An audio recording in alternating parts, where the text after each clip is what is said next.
Hello and welcome to Connect and Collaborate. I'm Alex Hopkins, your on-air producer, and I'm so excited. All week long we have been talking with Colorado Business Roundtable board members. They just announced their board in 2018, the third quarter of this year, but I have a very special guest in studio with me. I have Peter Moore. He is a shareholder at Robinson Waters and Adorcio, as well as the CEO and chairman for Vital for Colorado. So first of all, Peter, thank you very much for joining us. Well, thanks a lot. I probably should explain. People won't know what Robinson Waters and Adorcio is. That's a law firm, mid-sized law firm in town. It's been in operation for a little over 40 years. Wonderful. And 40 years is a good chunk of time to be in town. I'm sure they've seen it grow. Yeah, it's true. Yeah. It's true. Absolutely. But the other interesting fact here is that you claim that you have been a board member for about 3 years. I have been. I've known the founder of Colorado Business Roundtable for an awful long time, since 2009 perhaps. Yeah. And he and I served on a board together along with Jeff Watson, the president of Colorado Business Roundtable. So from their perspective, I go back to about 2009.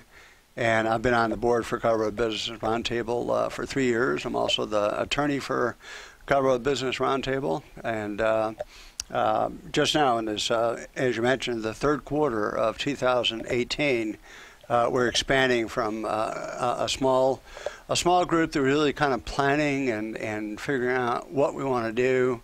And we're rolling out a much larger board. And I think there'll be further announcements after this one.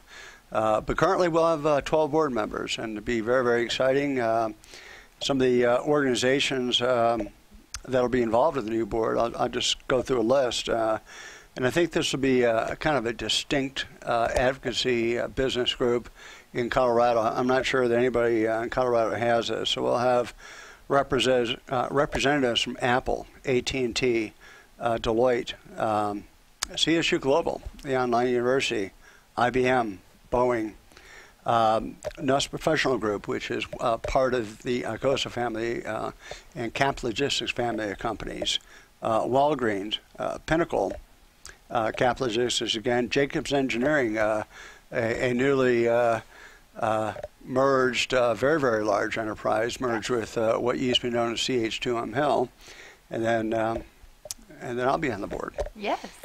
Still.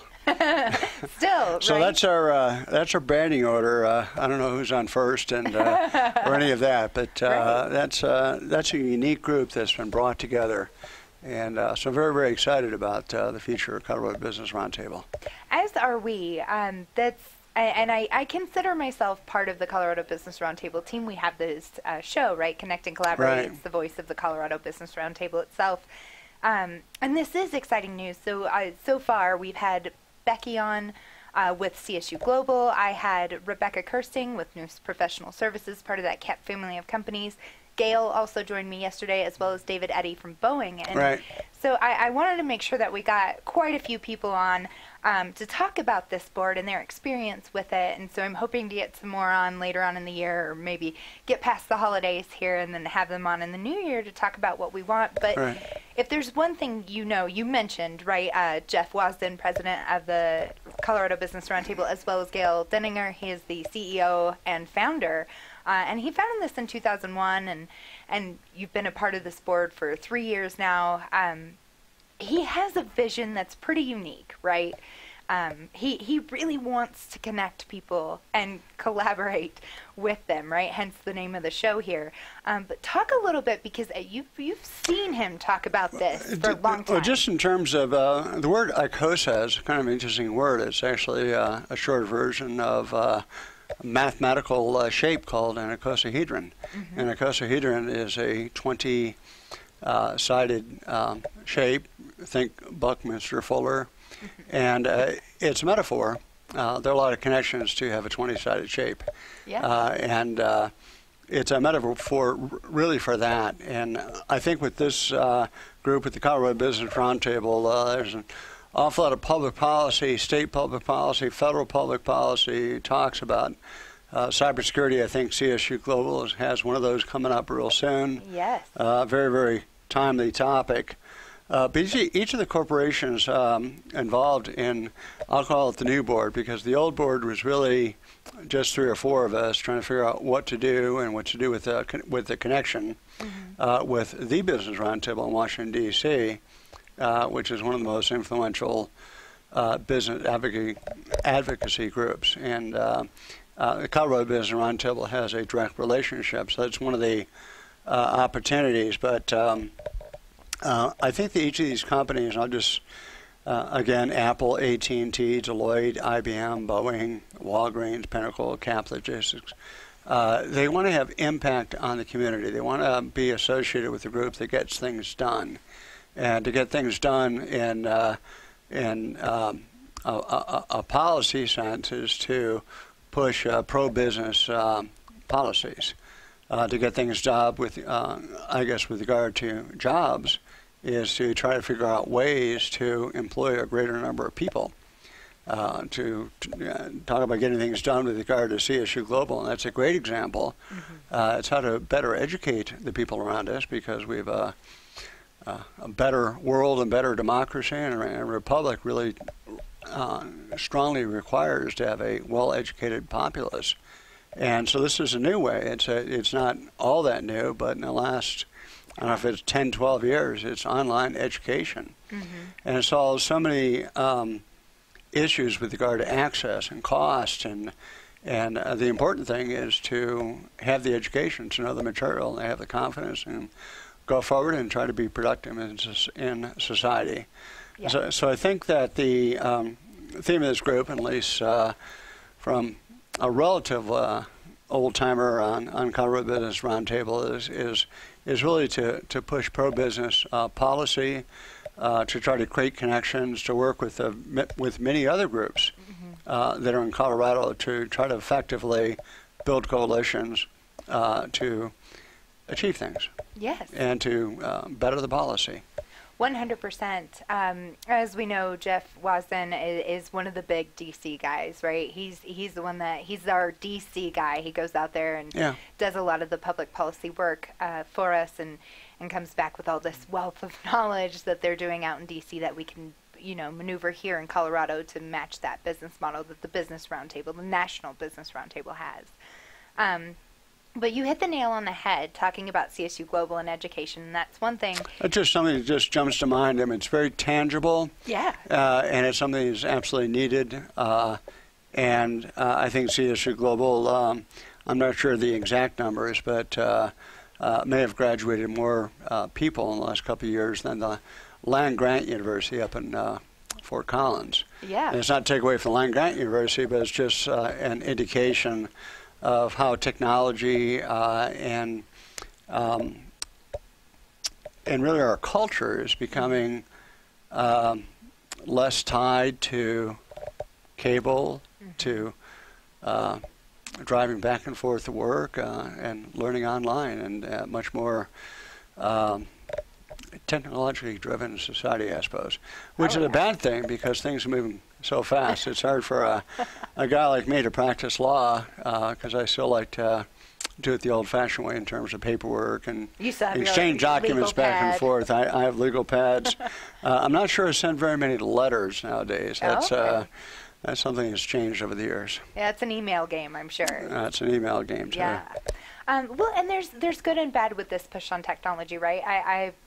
While it's wonderful and we grow forward every year and we learn more and more things, I think it also, we detach ourselves a little bit more, right, from that human interaction. It's a tough protocol to try to find that balance there. So hopefully we find that balance soon. But this real quick aside, but I remember this from a long time ago. There was a Denver Bar Association reprint of an article, and the reprint was somewhere in the late 1920s. And the newest technological change was the telephone. And the article had lawyers that were practicing in the 1920s, and they were going back to the very founding of the state. And they were talking about how this horrible development, and people won't get out of their desk and go down the street and visit other lawyers and talk about things. And they were talking about the telephone as being something that's going to destroy society. So I suppose the new technologies, which are, at least in my field, are really focused on much, much better communication, more real communication, more immediate communication, presumably better communication, Right. Except that you need time to react. And so to deal with this, you have to create space. Yeah. And you have to receive the communication, and you have to spend a little time reading it and understanding it, and resist the urge to react immediately. I like that perspective because I think sometimes when you get a text message or even an email, right, from somebody, you read it in the mood that you're currently in. So if you're kind of standoffish, you feel like somebody's writing you as though they're distant. Well, she's normally much nicer in her emails. I Sure. wonder why she's, right? It's that type of mentality. And so you're right. You should take a second and gather, your emotional knowledge on that and take a break and then look at it later. But I think you also need to understand your position, and if you have an opportunity to go visit somebody or even speak to them on that dastardly telephone, that you should, an email response is always not the best response. Right, exactly. If it's going to take longer than a paragraph to talk about, just give somebody a call. That's right. But with all this technology now, you mentioned cybersecurity a little bit earlier, so I'm going to touch on that because CSU Global is having an event, and that is October 30th. We are helping put that on at History Colorado. That is actually next Tuesday, October 30th, 7 a.m. Be sure to sign up for that at cobrt.com/events. And it's going to be a pretty cool thing, and that's one of the other things that Colorado Business Roundtable does is help put on events. But it's so much more than just networking events where you prod your card at somebody, right? You actually get things done at these events. You have real panel, real experts in every area that we want to have an event in. We call on real experts to join us for that. Well, it's. I'm thinking of a fairly recent event. There were probably about 120 people at lunch, and the people that were there themselves were very, very influential and had many, many connections.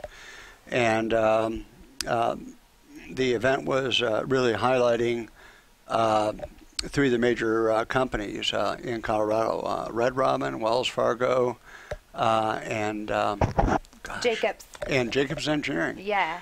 Which I still think of CH2M Hill, which I guess Right. was more recently just CH2M, but now it's Jacobs. Yeah. And the CEOs from those three companies spoke, and they really talked about their history, the way that their companies have developed, and these are very, very large companies which are Colorado-based or have a significant base in Colorado.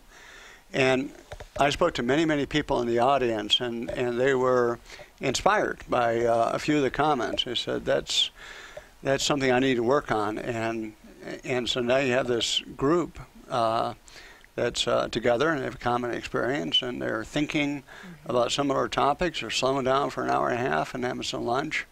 But many, many phone calls and conversations, I think, followed that. So it's much more organic than just a presentation. Yes. And I think that's what Colorado Business Roundtable tries to do. I would agree with you wholeheartedly. Tries to build on a networks, so to speak. Yes. Yes, absolutely. And we're actually very good at that. And the event you were mentioning was our View from the Top event. That was our second one, our second annual one. I think that's an event we're going to continue to have. We partnered with Denver Business Journal on that.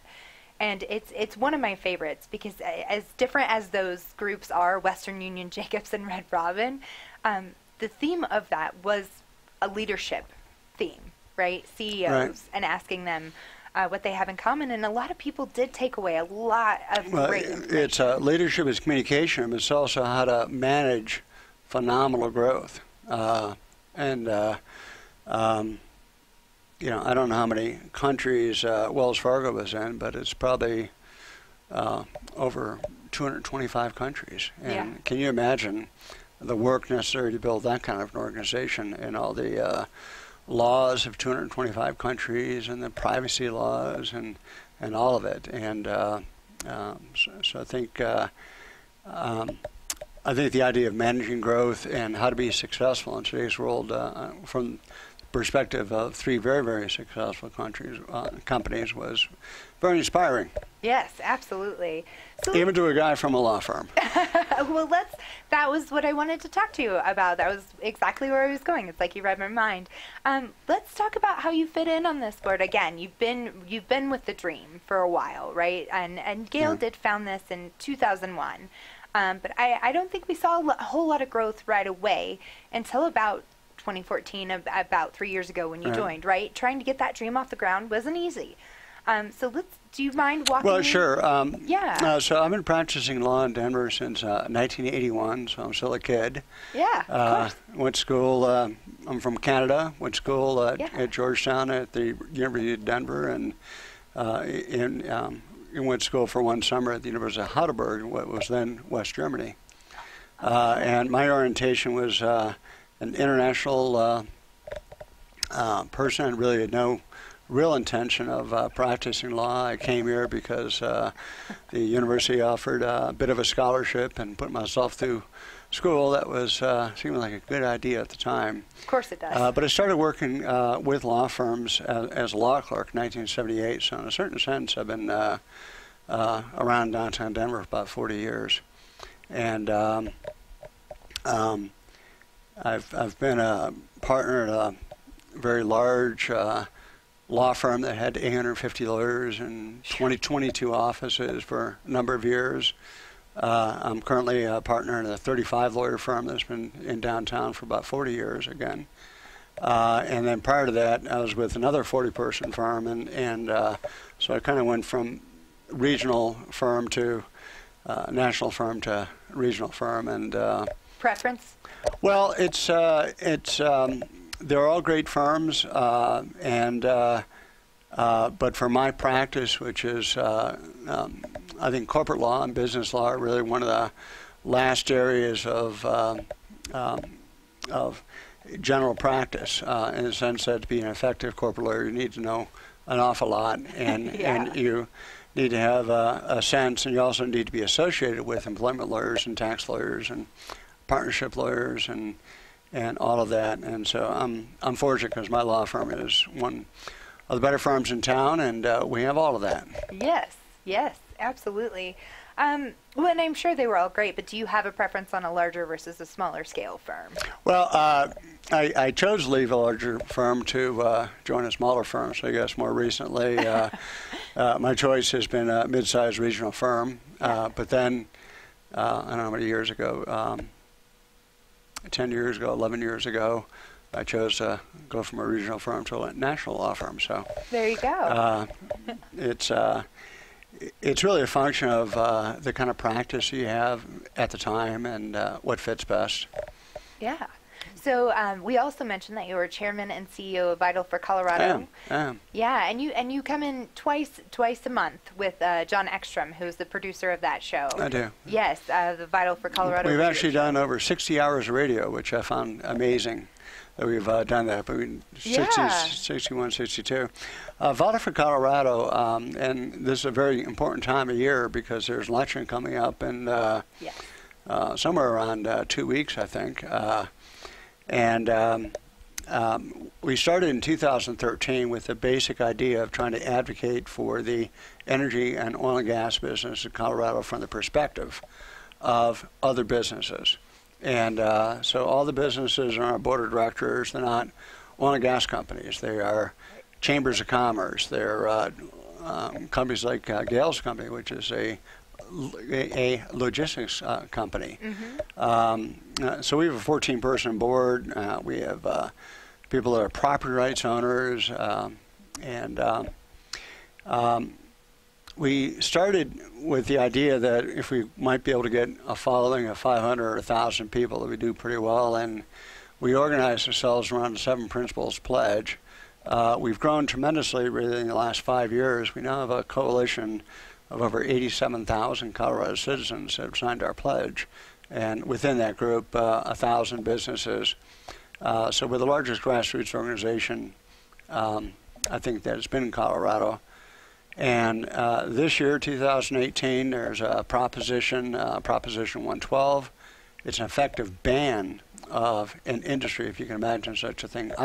I can't. It's unprecedented. But it's there it is on the ballot.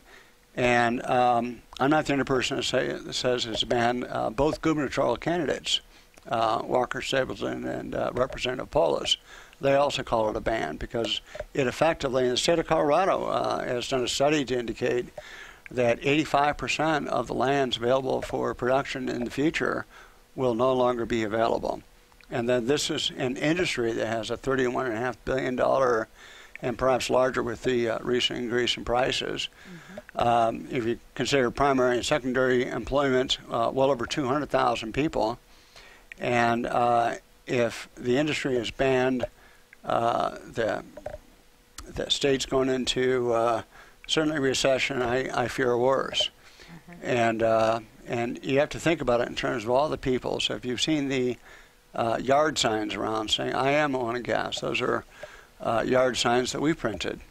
We also bring ones that say no on 112. Yeah. But part of the idea is to try to have people understand how many of their neighbors are in the oil and gas business and what it would do to their neighborhood from an economic point of view. It's also just flat wrong. It just, in terms of bad thinking, the science doesn't back it up. It's based on fear and hyperbole, and those are two of our principles, by the way, is that we believe in science, not hyperbole. And which is wonderful. It's not that hard of a principle. So that's vital for Colorado. And for those that are listening, take a hard look. If you want to go to our website, you can see where our board is. You can see that we are business people and the voice of business. And we have an awful lot of information on the Vital for Colorado website as to why you should vote no on 112. Yes. And that is Vital for Colorado. That's for FOR spelled out. Yeah. Yes, Vital for Colorado all the way across. It's a long domain name, but it's should be relatively easy to remember. Yes. Vital for Colorado, just spelled out, regular words. Yes. .com. And gosh, 112 has so many things that I could go on and on about. Yeah. But you mentioned the fear aspect of it, and I think that's one that's hard enough to get in front of the Colorado audience to see that these companies were trying to put fear. There are no health risks. As a matter of fact, the Colorado Department of Health has combated most of those. Each of the reasons that one might be fearful, but most importantly, the Colorado system for regulations is very, very responsive. If there are health problems, they will be resolved through the state system and through permits, being granted or not, and counties have input, and representatives of neighborhoods actually have input through service use agreements. And anybody who's taking a hard look at this would understand it makes no sense unless, look from the point of view is, I don't care about those people. I don't care about the oil and gas industry. I'd like to keep it in the ground. I don't want to have oil and gas developed in Colorado. And if you think about the impact of that and how many people that affects and what that does to our future, what it does to our schools in terms of the tax revenue, it's stunning. Yeah. So I won't go on a rant about that, but if you're interested in the topic, there's so much information. Really? And our website's a good place to go, and any other website. But think about the schools, think about the children, think about the people that are being impacted, think about the effect on all of Colorado to the loss of this economic contribution, and also think about how you plan to get to work tomorrow. Exactly. Thank you so much, Peter Moore. It has been a pleasure having you on. And again, you are a shareholder at Robinson Waters and Adorcio, as well as the chairman and CEO at Vital for Colorado, and a board member of the Colorado Business Roundtable. We thank you for your participation in that, and we look forward to working with you on some really good endeavors here. Well, thank you very much. I think our best days are ahead of us. We have an exciting new board and get a ticket for a test drive pretty soon. Absolutely. Thank you so much. Be sure to like and subscribe our YouTube page while you're here. Check out this podcast and more at cobrt.com/radio-podcast. Have a wonderful day. Thank you. Thank you.